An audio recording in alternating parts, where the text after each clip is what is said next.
Assalamualaikum warahmatullahi wabarakatuh. Perkenalkan kami dari kelompok 4 Ulumul Quran. Sebelumnya saya akan memperkenalkan anggota kelompok 4. Saya Faisal Akmal, ada Syara Sabila Fauzani, dan Indah Sriwahyuni. Di sini kami akan menjelaskan hasil kerja kelompok kami yang berjudul Garis-garis besar Al-Quran.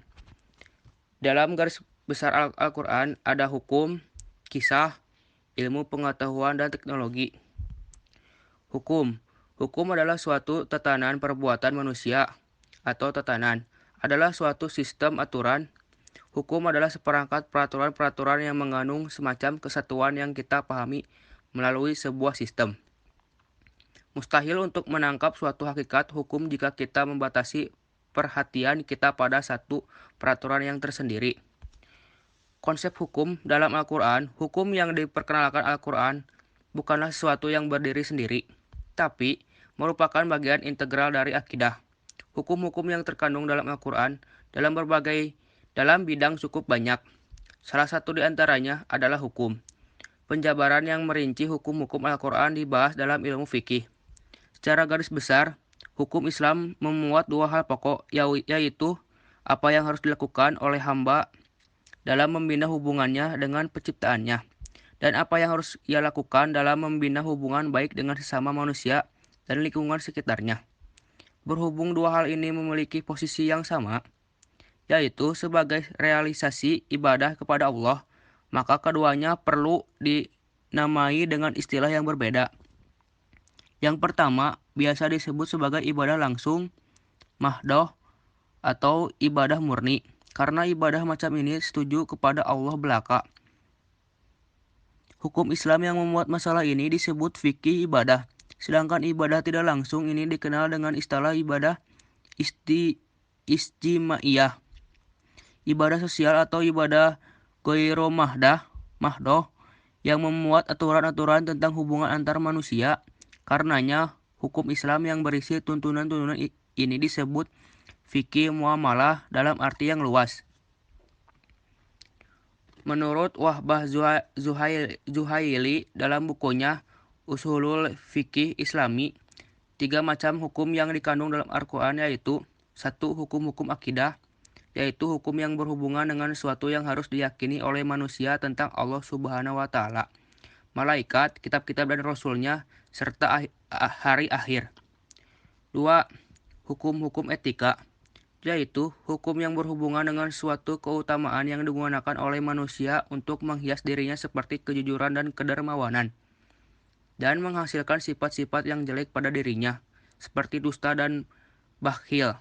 3. Hukum-hukum amaliyah, hukum-hukum yang berhubungan dengan manusia dalam bentuk ucapan, pekerjaan, kontrak, dan beberapa usaha.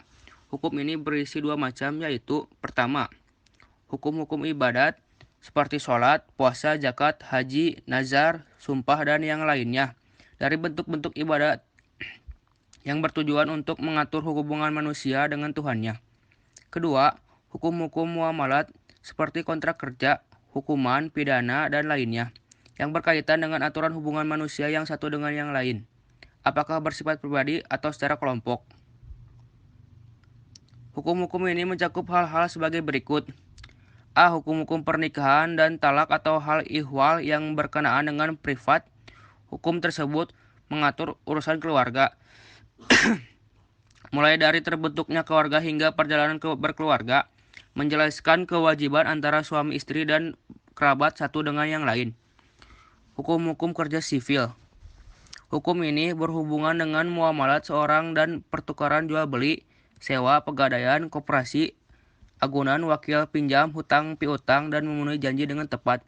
Kesemuanya itu bertujuan untuk berhubungan seorang dalam masalah harta, menjaga hak dari orang yang memiliki hak, dan ketetapan seorang terhadap hak yang harus ada apanya dengan melindungi hak tersebut, melindungi dan memenuhi hak secara sempurna.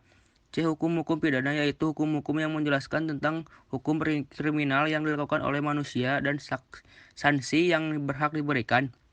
Hal ini bertujuan untuk menjaga kehidupan manusia, harta dan kehormatannya, kemuliaan, hak, kewajiban untuk membatasi hubungan antara korban dengan pelaku kejahatan di tengah-tengah masyarakat. Hukum-hukum pengaduan dan gugatan perdata seperti pidana yaitu perhubungan dengan peradilan, persaksian, sumpah, ikrar, dan beberapa bukti dan sebagainya, seperti sarana-sarana untuk menetapkan keputusan. Hal ini dimaksudkan untuk mengatur beberapa tindakan dalam rangka menegakkan keadilan manusia. Hukum-hukum konstitusi, hukum ini mempunyai hubungan dengan aturan hukum dan dasar-dasarnya.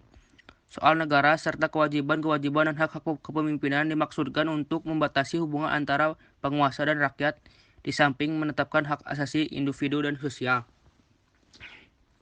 Hukum-hukum internasional yaitu berkaitan dengan hubungan negara Islam dan negara-negara lain. Dewasa ini disebut hukum internasional umum. Hukum internasional mengatur non-muslim yang tinggal di negara Islam. Hukum ini populer sebagai hukum internasional khusus. Ini dimaksudkan untuk mengatur hubungan negara Islam dengan non-Islam. Dalam perdamaian dan peperangan mengatur hubungan orang-orang Islam dengan non-Islam dalam negara Islam sendiri. Hukum-hukum perekonomian dan keuangan, hukum ini dimaksudkan untuk mengatur hak-hak individu di bidang harta dan kewajibannya dalam aturan harta kekayaan serta hak-hak negara, kewajiban dan birokrasinya dalam mendistribusikan harta tersebut. Dalam Wahbah Juhaili 1995. Kisah-kisah dalam Al-Quran. 1. Pengertian kisah. Di dalam Al-Quran, kata kisos diungkapkan sebanyak 26 kali dalam berbagai bentuk, baik fil madli, mudhari, amar, maupun masdor yang tersebar dalam berbagai ayat dan surat. Bahkan salah satu surat Al-Quran dinamakan surat Al-Qasas yang artinya kisah-kisah. Secara bahasa, kata qasas berasal dari bahasa Arab dalam bentuk masdor yang dipetik dari kata qasosa ya qasu kisoson, yang secara etimologi berarti mencari jejak. Seperti yang dikatakan dalam Al-Quran surat Al-Kahfi ayat 64. Maksudnya, kedua orang itu kembali mengikuti jejak dari mana keduanya datang. Kata qasas bisa juga bermakna urusan, berita, kabar maupun keadaan. Ditemukan dalam surat Ali Imran ayat 62 yang artinya sesungguhnya ini adalah berita-berita yang benar. Sedangkan secara terminologi, menurut Mana Al-Khalil Al-Qatan dalam Usman mendefinisikan Qisosul Quran sebagai pemberitaan Al-Quran tentang hal ihwal umat-umat dahulu dan para nabi, serta peristiwa-peristiwa yang terjadi secara empiris.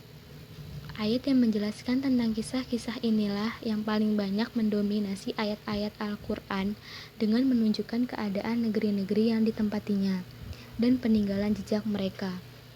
Menurut Hasbi Al-Shididi, Qisosul Quran adalah kabar-kabar Al-Quran mengenai keadaan umat yang telah lalu dan kenabian masa dahulu serta peristiwa-peristiwa yang telah terjadi. Yang kedua, kisah-kisah tarbiyah dalam Al-Quran. Jenis-jenis kisah yang terdapat dalam banyak ayat Al-Quran dibagi menjadi beberapa jenis, yaitu 1. Kisah-kisah para nabi, misalnya kisah Nabi Nuh alaihissalam, Ibrahim alaihissalam, Musa alaihissalam, Harun alaihissalam, Isa alaihissalam, Muhammad sallallahu alaihi wasallam, dan lainnya. Yang kedua, kisah-kisah yang berhubungan dengan peristiwa-peristiwa yang terjadi pada masa lalu dan orang-orang selain para nabi. Misalnya, kisah Talut dan Jalut, dua orang putra Adam, Ashab al-Kahf, Zulkarnain, Qarun, Ashab al-Sab, Maryam, Ashab al-Ukhdud, Ashab al-Fil, dan lain-lain. Yang ketiga, kisah-kisah yang berhubungan dengan peristiwa-peristiwa yang terjadi pada masa Rasulullah Shallallahu Alaihi Wasallam, seperti Perang Badar dan Perang Uhud dalam surat Ali Imran, Perang Hunain dan Tabuk dalam surat At-Taubah, Perang Ahzab dan dalam surat Al-Ahzab, tentang hijrah dan peristiwa Isra dan lain-lain. Yang terakhir, kisah-kisah ghaib, yaitu kisah yang mengandung peristiwa dan kejadian yang tidak bisa diketahui oleh manusia, tetapi hanya Allah yang mengetahuinya. Kisah-kisah ghaib seperti kisah perkara Nabi Isa alaihissalam, seperti yang dijelaskan dalam Quran Surat Al-Ma'idah ayat 116 sampai 119. 3. Tujuan kisah dalam Al-Quran. Yang pertama, kisah-kisah dapat membuktikan keumian Nabi Muhammad SAW karena kisah-kisah yang diceritakan beliau memperlihatkan datang dari Allah. Yang kedua, bahwa seluruh agama yang dibawa para nabi berasal dari Allah. Satu risalah yang diturunkan mulai dari Nabi Adam hingga Nabi Muhammad SAW.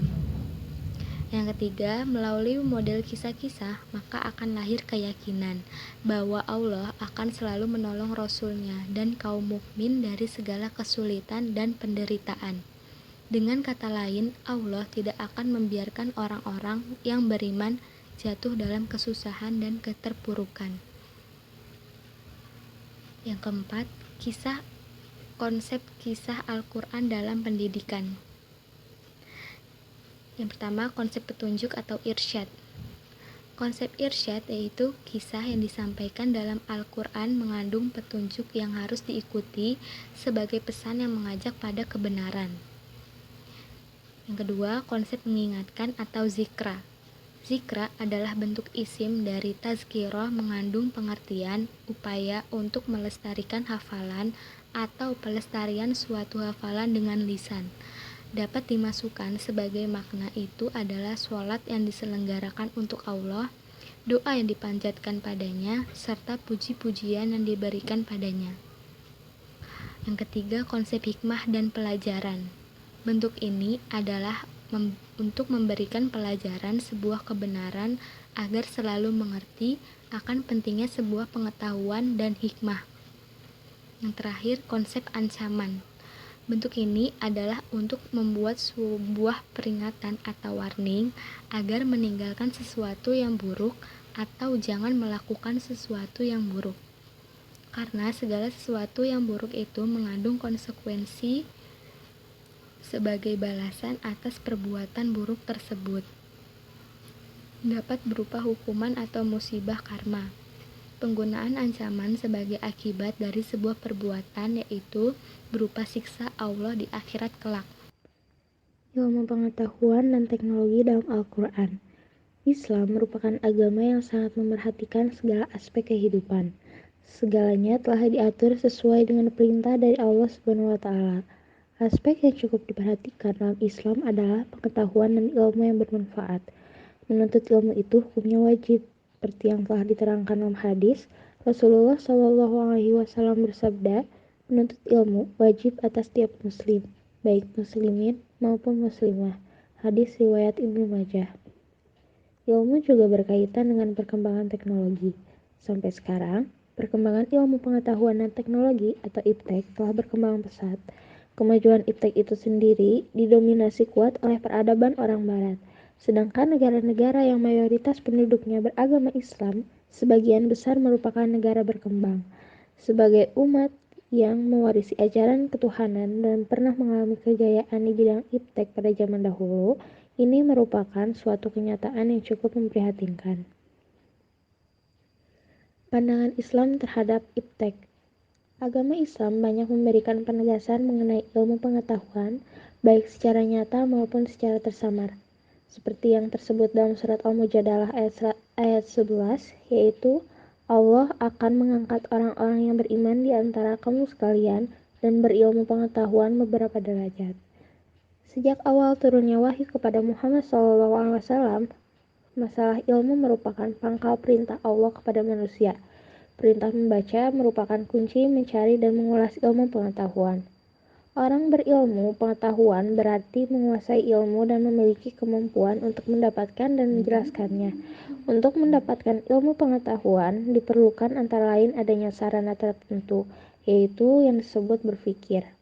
Ilmu pengetahuan dan teknologi mempunyai peran yang semakin penting dalam kehidupan manusia. Ada yang berpendapat bahwa iptek adalah unsur yang terpenting untuk memperoleh kesejahteraan umat manusia. Perkembangan iptek yang sangat cepat dan berlangsung terus-menerus membawa perubahan dalam pola kehidupan manusia. Posisi Al-Quran terhadap ilmu pengetahuan dan teknologi. Posisi Al-Quran terhadap ilmu pengetahuan dan teknologi dapat dijelaskan dengan jalan mencari sumber ilmu dan sumber cara mengembangkan ilmu menjadi teknologi. Al-Quran sebagai sumber ilmu memberikan benih-benih dasar untuk dapat dikembangkan oleh manusia menjadi ilmu dan teknologi yang tidak terhingga ragamnya dan arah pencapaiannya. Selain itu, Al-Quran akan menjadi kebenaran ilmu yang bersumber darinya, kebenaran arah pengembangannya, karena semua bersandar pada sunnah Allah dan jiwa ketakwaan serta keimanan dari manusia sebagai subjek yang melakukannya. Al-Quran memuat segala informasi yang dibutuhkan manusia, baik yang sudah diketahui maupun belum diketahui. Informasi tentang ilmu pengetahuan dan teknologi pun disebutkan berulang-ulang dengan tujuan agar manusia bertindak untuk melakukan nazar. Nazar adalah mempraktekkan metode, mengadakan observasi, dan penelitian ilmiah terhadap segala macam peristiwa alam di seluruh jagat ini, juga terhadap lingkungan, keadaan masyarakat, dan historisitas bangsa-bangsa zaman dahulu. Produk iptek ada yang bermanfaat manakala manusia menggunakan dengan baik dan tepat, dan pula mendatangkan dosa dan malapetaka manakala digunakannya untuk mengumbar hawa nafsu dan kesenangan semata. Islam tidak menghambat kemajuan ilmu, pengetahuan, dan teknologi, tidak anti produk teknologi, tidak akan bertentangan dengan teori-teori pemikiran modern yang teratur dan lurus, asalkan dengan analisa-analisa yang teliti, objektif, dan tidak bertentangan dengan dasar Al-Quran. Sekian yang bisa kami sampaikan. Wassalamualaikum warahmatullahi wabarakatuh.